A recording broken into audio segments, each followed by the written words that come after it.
My eyes healed. That was the first thing I noticed when I crossed back into Lacedaemon. The inflammation had cleared somewhere on the road south, between the pass and the valley, in the hours when no one was watching me walk away from 300 dead men. By the time I reached the city, the world was sharp again. I could see every stone in the road. I could see the faces of the men who looked at me and then looked away. I do not know which was worse, the blindness or the clarity. His name was Eurytus.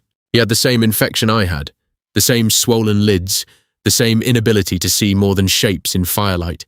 We were both ordered south by the same physician, under the same instruction, carrying the same shame of bodies that had failed us at the wrong time. We made the first miles together. We did not speak much. There was nothing to say that the road did not already know. And then, somewhere before the path narrowed, he asked his helot to lead him back north, back into the pass. I watched him go. That is the sentence I have been carrying since August. Not what I did, what I watched. I still have the cord he left on the ground when he stood up. He had been winding it around his wrist the way a man does when he is making a decision he has already made. He set it down. He asked to be led. He did not look back. I picked it up. I do not know why.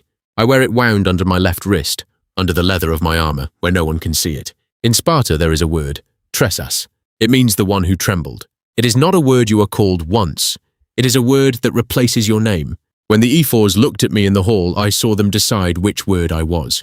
The decision took less time than it takes to cross a room. They did not execute me. That would have been simpler. They let me live in the city that had decided what I was. They let me eat in the mess hall where men moved the space beside them before I could sit in it. They let me walk the same streets where boys I had trained pointed and did not lower their voices. A Spartan woman said it once from a doorway, clearly, as I passed. She said it the way you say a word that needs no explanation. She said tresas and went inside. I understood. I was not angry. Anger would have required me to believe she was wrong. The Agauge had taught me many things. It had taught me to sleep on hard ground, to march on nothing, to hold a spear until my shoulder was something other than a shoulder. It had not taught me what to do with the arithmetic of this. Eurytus went back. Eurytus is dead. I came south. I am alive. The logic of it runs correctly in every direction and arrives at a conclusion I cannot argue with and cannot live inside. I went back to my house. I sat in it. Winter came through the mountains the way it always does in Lacedaemon, with no ceremony, with cold that does not apologize. I split wood. I carried water. I did the things a body does when it is still a body. My eyes were clear.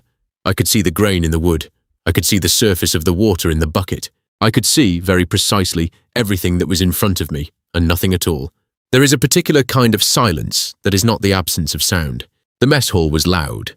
Men eating, men talking, the specific rhythm of Spartiate men in a room together, which I had known since I was 7 years old. It was not quiet, but when I walked in, something shifted in the quality of the noise.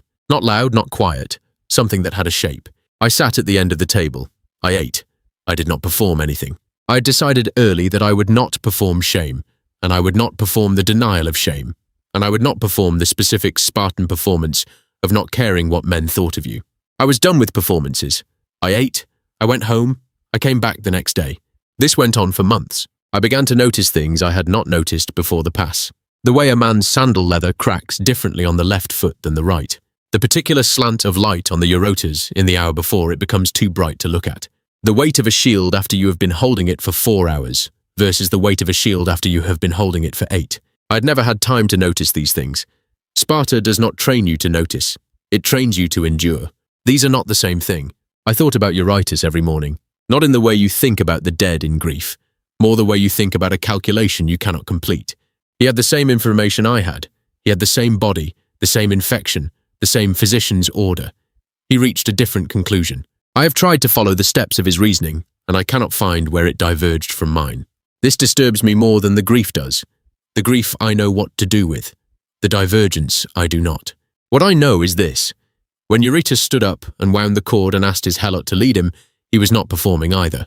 He was not doing it for Sparta. He was not doing it because the ephors were watching. He was doing it because it was the thing he was going to do. I recognized the quality of the decision.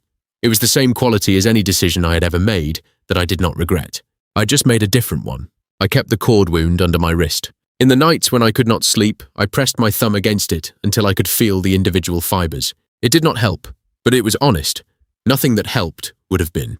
The Persian army had wintered in Thessaly. That was the word that came down in the first warm month, and the city changed the way a city changes when it has been waiting for exactly this news and has not admitted it was waiting. I watched men I knew straighten their backs at the public gathering. I watched the ephors confer with the look of men who have already decided and are now constructing the reasons. The Persian general Mardonius had 200,000 men, or perhaps more. He had come back south. He was going to finish what Thermopylae had not finished. The Spartan muster was called. My name was on the list. I was not surprised. Sparta does not waste bodies. A tresas is still a spear. They would let me march, and they would put me where they put men they did not trust. And they would watch what I did. And afterward, they would give it a name. I understood the arrangement. I accepted it.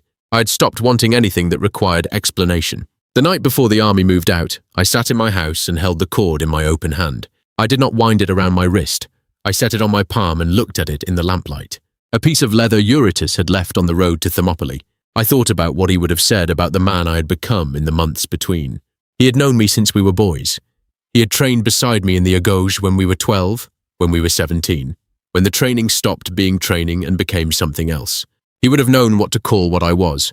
I could not find the word myself. The Spartan vocabulary does not have many words for the space between cowardice and courage. It tends to assume there is nothing there. There might be something there. I wound the cord back under my wrist. I put out the lamp. I slept. The army moved south to meet the Athenian force, and then northeast, through passes I knew from training marches, through country that smelled of spring and new goat, and the particular quality of air in Boeotia that is different from Lacedaemon in a way I have never been able to name. 11 days of marching. My feet after 11 days of marching are an honest account of what 11 days of marching is. I will not describe them. I marched in the position I was given. I did not push forward. I did not hold back.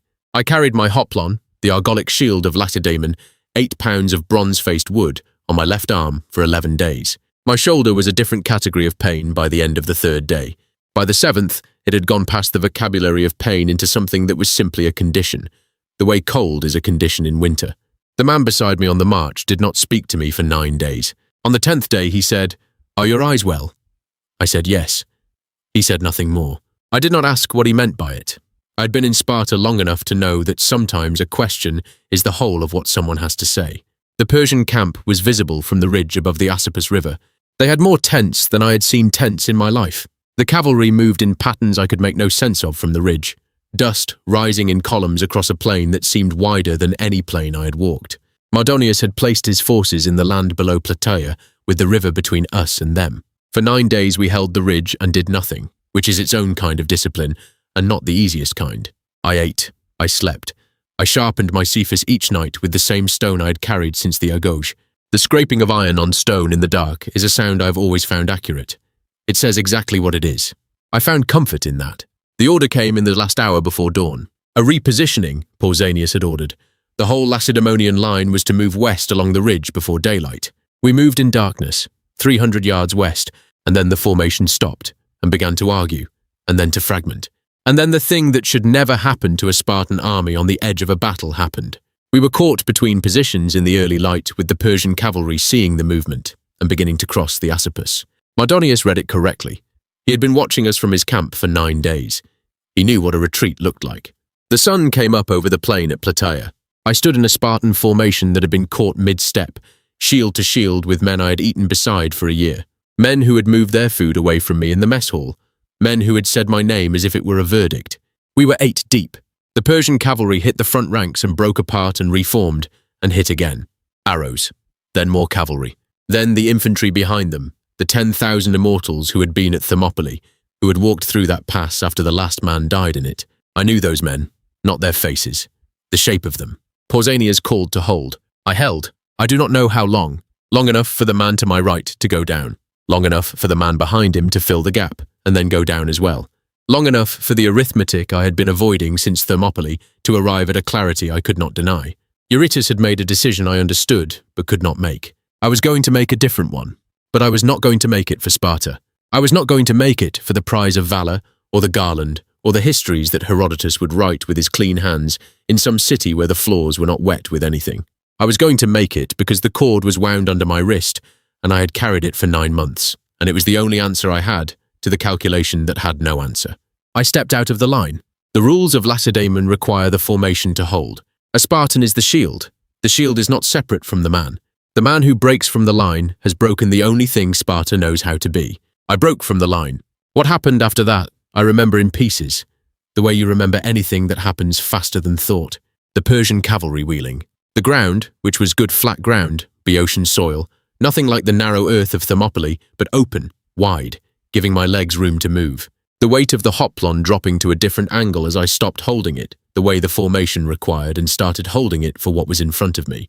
The cyphus in my right hand. The sound, which was not one sound, which was 10,000 sounds that had collapsed into something that was less like noise and more like weather. I do not know how many men I killed at Plataea. Herodotus says more than any other Greek that day, which I neither believe nor disbelieve. The numbers of battle are the numbers men report after, when they are standing still and counting, and I was not standing still. What I know is that my arm had a function, and I gave it the function, and it continued to function, and I did not die. This surprised me. I had not expected to survive. The Persian line broke in the hour after midday. Mardonius was killed. The 10,000 immortals were not immortal, which the men who named them had perhaps always known. The plain below Plataea became what plains become when formations have crossed them in a direction they will not be crossing back. I stood in it. I was still holding my cyphus. The blade was not clean. My shield arm had given up communicating its condition to the rest of my body. My feet, which had been the primary complaint for 11 days of march, were no longer relevant enough to be the complaint. I stood and I waited for whatever Sparta was going to do with me next. The prize of valor at Plataea went to a man named Pausanias. The individual prize, the one for the man who fought best among all the Greeks, was left unawarded. The Spartans voted. The argument went for days. Aristodemus of Sparta had killed more than any other man, but Aristodemus of Sparta had broken from the formation. And what the Spartans had decided, in the careful way Spartans decide things they have already decided, was that a man who breaks from the line is not brave. He is seeking death, and seeking death is not courage. It is only a different kind of running. I was told this verdict by a man who did not meet my eyes while telling me. I understood. I had always understood. The Spartan evaluation is not incorrect. I had stepped out of the line. I had not done it to win. I had done it because winning and losing had become, somewhere in the 9 months between Thermopylae and this flat field in Boeotia, a question I no longer knew how to ask correctly. And Sparta, which knows how to ask every question correctly, could see this, and what it could see, it could not reward. I did not argue. I said nothing. I had been saying nothing for 9 months, and I had become, without planning it, someone who was good at it. They marched south. I marched south with them. The city looked the same. It always looks the same. That is one of the things about Lacedaemon. The stones do not rearrange themselves for what you have been through. The Eurytus runs the same direction. The mountains behind the city are the same mountains. A man can leave for a year that ends everything in him that knew how to believe in something, and come back to find the bread tastes the same. I went to my house. I sat. I took the cord from under my wrist. I had worn it for 9 months. The leather had gone dark with sweat and had taken the shape of the wrist it had been pressed against. It no longer looked like something Eurytus had set down on a road. It looked like something that had always been there. I set it on the floor. I looked at it for a long time. Herodotus would write what he wrote. The record would say that Aristodemus fought best and was not honored, and some future reader in some future city would call this unjust and move on. The record would not say what the year between the pass and the plain cost, because the record does not have a unit of measurement for that. It measures battles. It measures the dead. It does not measure the specific weight of living in a city that has decided what you are, and eating in the same hall, and walking the same road, and sharpening the same blade every night in the dark until the sound of iron on stone is the only honest thing left. I picked up the cord. I wound it back around my wrist, not because I had earned it, not because Eurytus would have wanted it, not because of anything so clear as a reason. I wound it because it was the only thing I had that was true, and I had learned, in the year between, that truth is not a comfort. It is just the thing that is still there when everything else has been decided about you. My eyes were clear. I could see the grain in the stone. I could see everything.